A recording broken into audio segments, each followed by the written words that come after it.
memperseimbangkan antara dua tanggungjawab yang besar, iaitu tanggungjawab untuk berkata benar dalam laporan audit dan tanggungjawab untuk tidak membinasakan institusi yang menjadi amanah rakyat.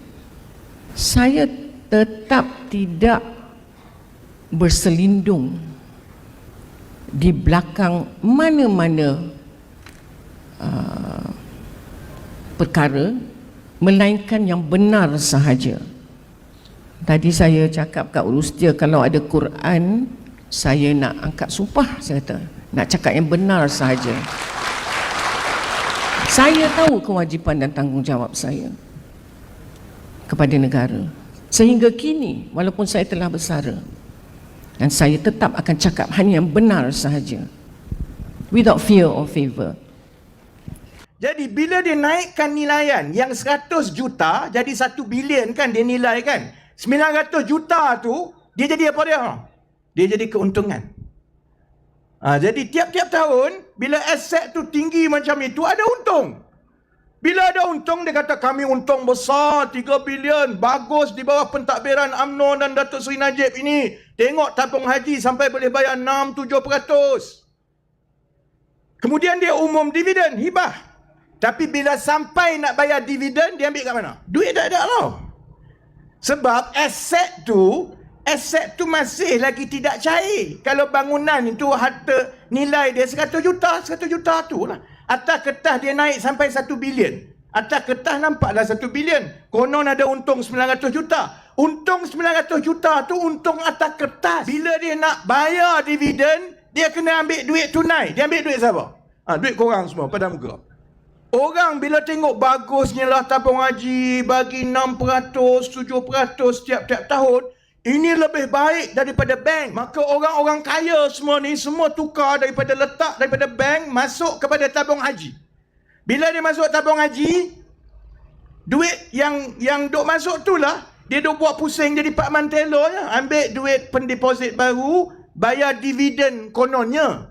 Sepatutnya dividen tu dibayar daripada keuntungan operasi. Jadi kalau orang tanyalah yang berlaku hari ini musyawarah nasional ini kan, bagi saya dia menguatkan lagi keazaman kami semua dalam bersama bahawa dalam kegilaan masyarakat yang ada sekarang ini, kita perlu satu platform dan satu kumpulan orang yang berkata benar walaupun susah.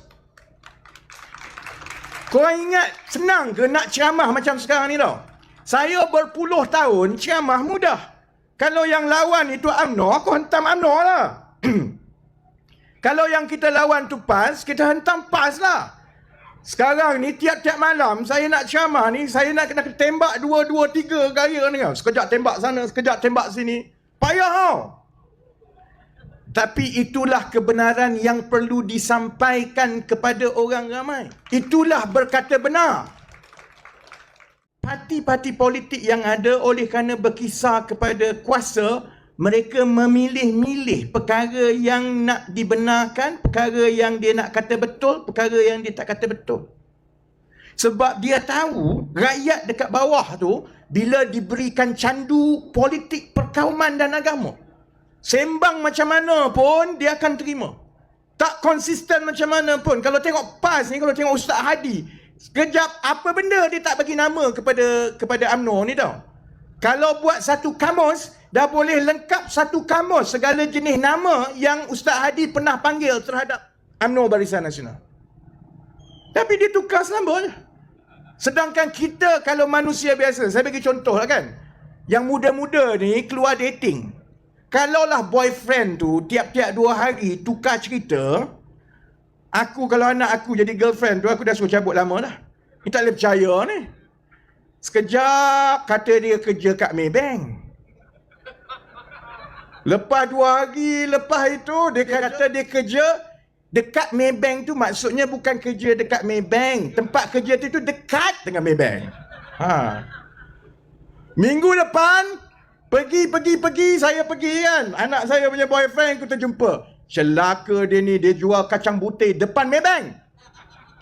Tapi dia cerita dekat anak saya ni, girlfriend dia ni, hebat betul. Kalau saya, Ada anak saya perempuan, saya kata, kau cari yang lain lah kau. Ni tak boleh percaya ni.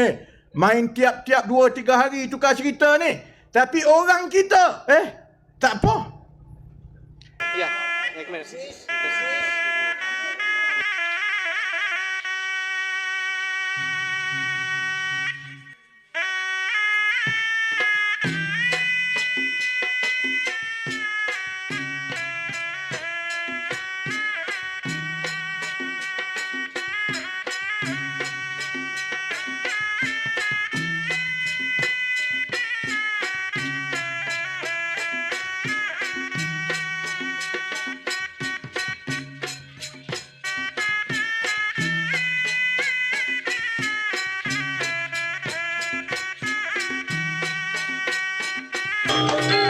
Kami sedar akan tanggungjawab kami terhadap anda. Bank Bumi Putra, bank anda.